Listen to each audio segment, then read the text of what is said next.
10ஆம் வகுப்பு மாணவர்கள் அனைவருக்கும் வணக்கம். நாளைக்கு நம்மளோட மேத்ஸ் எக்ஸாம் நடக்க போகுது. அதுக்கு எந்தெந்த கொஸ்டின்லாம் படிக்கணும்னு தான் பார்க்க போறோம். வாங்க வீடியோக்குள்ள போகலாம். இந்த பிடிஎஃப்ல இதுவரைக்கும் பொறுத்தெடுக்கப்பட்ட 6 பப்ளிக் கொஸ்டின் இருக்கு. இந்த கலெக்ஷனை ஒரு தடவை படிச்சுக்கோங்க. இதை பார்த்தா தான் இதே மாடலில் தான் இந்த வருஷம் பப்ளிக் கொஸ்டின் வரும். அதனால இதை கொஸ்டினை பார்த்தாலே போதும். மேக்ஸிமம் எந்த மாதிரி கொஸ்டின் கேட்பாங்கன்னு நம்ம கவர் பண்ணிடலாம்.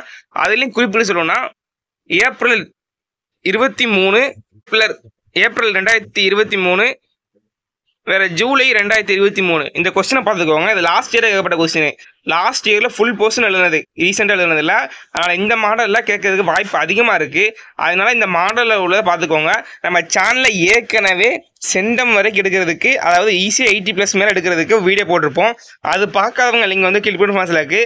அதை கிளிக் பண்ணி படிச்சிங்கன்னா போதும். கண்டிப்பாக உங்கள் மார்க் நீங்கள் எல்லாருமே 80+ மேலே எடுத்துடலாம். ஓகேவா? இப்போ 2 மார்க்கை பொறுத்த வரைக்கும் நம்ம 10 எழுதணும். 10யுமே ஈஸி அட்டம் பண்ணுறதுக்கு வீடியோ போட்டிருந்தோம், அதையும் பார்த்துக்கோங்க. 5 மார்க்குக்கு வீடியோ போட்டுருக்கோம், அதையும் பார்த்துக்கோங்க. ஓகேயா? வேறு 6th லெசன்லேருந்து இந்த மாதிரி கொஸ்டின் தான் பார்த்துக்கோங்க. ஒவ்வொரு வருஷமும் கேட்பாங்க. ஓகே, 6th லெசனில் கொடுத்த இம்பார்ட்டன்ஸும் பார்த்துட்டு போவாங்க. கொஸ்டின் பொறுத்த வரைக்கும் ஈஸியாக தான் வரும். வேறு இந்த கணக்கு பாருங்கள். இந்த கணக்கு ஈஸியாக நீங்கள் ஆன்சர் போடலாம். கொடுத்துக்க வேல்யூ டானாவத்தில் போட்டிங்கன்னா அதை வச்சு PQRS கண்டுபிடிச்சிடலாம். இப்போ எக்ஸாம்பிளுக்கு ஒரு 5ன்னு வச்சுக்கோங்க. 5 பவர் 2 இருந்துச்சுன்னா அப்போ பியோட வேல்யூ 5ன்னு அர்த்தம். இந்த மாதிரி கேட்பாங்க. இதெல்லாம் கான்செப்ட் கூட ஈஸியாக இல்லை, ஈஸியாகவே இருக்கிற கொஸ்டினாக தான் இருக்குது. ஓகே, அதனால் இந்த மாதிரி கேட்பாங்க. கொஞ்சம் கொஸ்டினை ரீட் பண்ணி பாருங்கள். ஓகே, அதுக்கப்புறம் இந்த வருஷம் கேட்கறதுக்கு இந்த மாதிரி கொஸ்டின் வாய்ப்பு அதிகமாக வாய்ப்பு இருக்குது. செகண்ட் யூனிட்ல நினைக்கிறேன் இதிலே 3 இருக்கா, அதுவும் கேட்க வாய்ப்பு இருக்குது. அப்போ இந்த மாதிரி ஒன்று பார்த்துக்கோங்க. கொஸ்டினை பொறுத்து ஈஸியாக தான் வரும். அடுத்து ஒவ்வொரு வருஷமும் எல்லாம் சொல்கிறது மேட்ரிக்ஸை பாருங்கன்னு. ஓகே, மேட்ரிக்ஸை பார்த்தோம்னா உறுதியாக சொல்கிறேன், ஒரு 5 மார்க் கன்ஃபார்ம் கேட்பாங்க. ஓகே, இல்லாட்டி ஒரு 2 மார்க்கும் கேட்பாங்க. 3ஆம் மாதத்துலேருந்து கண்டிப்பாக 5 மார்க் கேட்பாங்க. அது தவிர்த்து இந்த மேட்ரிக்ஸ் ஒன்று கேட்பாங்க. இந்த மாதிரி கொஸ்டினில் உங்களுக்கு ஆன்சர் தெரியலன்னு வச்சுக்கோங்க, இது எழுதி நிரூபிக்கப்பட்டது இல்லை சரிபார்க்கப்பட்டது எழுதிச்சாலே உங்களுக்கு 1 மார்க் கிடைக்கும். இப்போ உங்களுக்கு ஃபெயிலாக நிலைமையில் இருக்கீங்க, அந்த நிலைமையில் இருந்தீங்கன்னா இந்த மாதிரி மார்க் எழுதுனீங்கன்னா கண்டிப்பாக உங்களுக்கு கிடைக்கும். ஓகே, ஒவ்வொரு வருஷமும் இந்த மாதிரி கொஸ்டின் அதிகமாக கேட்பாங்க. அதனால் ஈஸியாக நீங்கள் மார்க் எடுக்கலாம். இங்கேங்க இந்த கொஸ்டின் இருக்காங்க பாருங்க, நிரூபிக்கன்னு கொடுத்துருக்காங்க. அப்போ நீங்கள் எந்த கொஸ்டின் உங்களுக்கு தெரியல கூட அந்த கொஸ்டின் இப்போ 4 கொஸ்டின் அட்டன் பண்ணிட்டேன் ப்ரோ, உங்கள் கொஸ்டின் எழுதி போட்டுக்கலாம். இல்லை 8 கொஸ்டின் ரெடி பண்ணிட்டேன், ஒரே கொஸ்டின் இல்லாட்டி ஏதாச்சும் பண்ணிவிட்டு கடைசியில் ஆன்சர் நிரூபிக்கப்பட்டு எழுதிருங்க. ஓகே, அதனால் இது இருந்தாலே ஒரு ரூமாக கிடைக்கும். வேறு ஏற்கனவே சொன்ன மாதிரி இந்த 3 தியரம் பார்த்தீங்களா, அதாவது பிதாகரஸ் தியரம், தேல்ஸ் தியரம், கோண இருசமன்பாடு தியரம், இந்த 3யுமே பார்த்துக்கோங்க. ஒவ்வொரு வருஷமும் கண்டிப்பாக கேட்டுக்கிட்டே இருக்காங்க. ஓகேயா?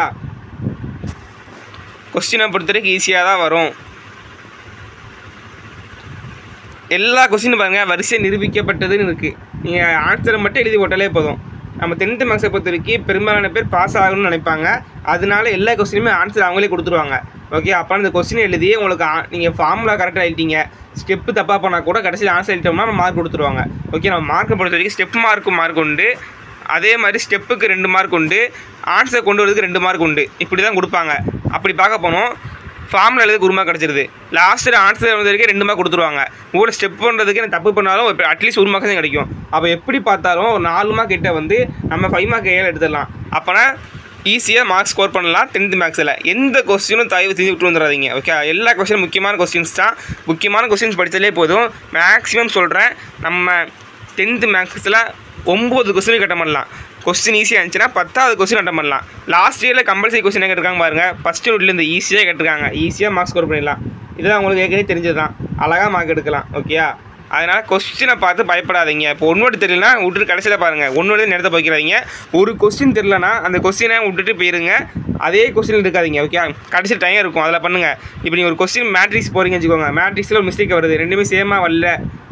அந்த சமயத்தில் என்ன செய்யணும்னா அந்த கொஸ்டின் அப்படியே வச்சுருங்க. பாதையில் இம்பார்ட்டன்ட் அடுத்த கொஸ்டின் போயிட்டு அடுத்த கொஸ்டின் முடிச்சுட்டு முடிங்க. ஓகே, அதுக்கும் கடைசியில் முடிக்க மட்டும் வந்துடாதீங்க. ஏன்னா எல்லாம் பண்ணுற தப்பு என்னென்னா, ஒரு மிஸ்டேக் வந்துச்சுன்னா அதே நேரத்தை போய்கிட்டு இருப்போம். அப்போனா அந்த கொஸ்டின் மட்டும் தான் நம்ம ஞாபகம் இருக்கும், மற்ற கொஸ்டின் படக்கு ஞாபகம் வராது. இப்போ டைம் அதுக்குள்ளேயே சொல்லிடுவாங்க, இன்னும் 1 மணி நேரம் தான் இருக்குது, அரை மணி நேரம் இருக்குமாங்களா, அவங்க கூட உங்களுக்கு பயம் கொடுத்துரும். அதனால் கொஸ்டின் தெரியலாட்டி அந்த கொஸ்டின் அப்படியே விட்டுட்டு வந்துருங்க. பண்ணிவிட்டு அதுக்கப்புறம் கடைசியில் டைம் இருக்கும், அதெல்லாம் முடிச்சிடுங்க. ஓகே, அதனால் முடிஞ்ச வரைக்கும் எல்லா கொஸ்டின் அட்டன் பண்ணுங்கள். ஓகே, இதுலேயும் கிரேஸ் மார்க் கொடுக்க வாய்ப்பு இருக்குது. ஏன்னா தமிழ் இங்கிலீஷ்லேயே மிஸ்டேக் வரப்போனால் மேக்ஸில் வரமா கேட்டிங்கன்னா கண்டிப்பாக வர வாய்ப்பு இருக்குது. அதனால் எல்லா கொஸ்டின் அட்டன் பண்ணுங்கள் முடிஞ்ச வரைக்கும். கிராப் ஜாமெண்ட்ரி ஒருத்தர் போட்டு பார்த்துருங்க. 1 மார்க் ஃபுல்லாக படிச்சிருங்க. ஓகேவா? மறக்காமல் இந்த வீடியோ உங்கள் ஃப்ரெண்ட்ஸ் எல்லாமே ஷேர் பண்ணுங்கள். ரிப்பீட்டட் கொஸ்டின் வந்து ஒரு 2லேருந்து 4 கொஸ்டின் பார்க்கலாம். நம்ம 10th மேக்ஸில் இப்போ இந்த கொஸ்டின் பார்த்தீங்கன்னா இது ஃபுல்லாக பார்த்தீங்கன்னா 2லேருந்து 4 கொஸ்டின் வரைக்கும் எதிர்பார்க்கலாம். ஓகே, அதனால் இந்த வீடியோ யூஸ்ஃபுல்லாக இருக்கும். மறக்காமல் இந்த வீடியோ உங்கள் ஃப்ரெண்ட்ஸ் ஷேர் பண்ணுங்கள். மறக்காமல் சப்ஸ்கிரைப் பண்ணிக்கோங்க. தேங்க்யூ ஃபார் வாட்சிங்.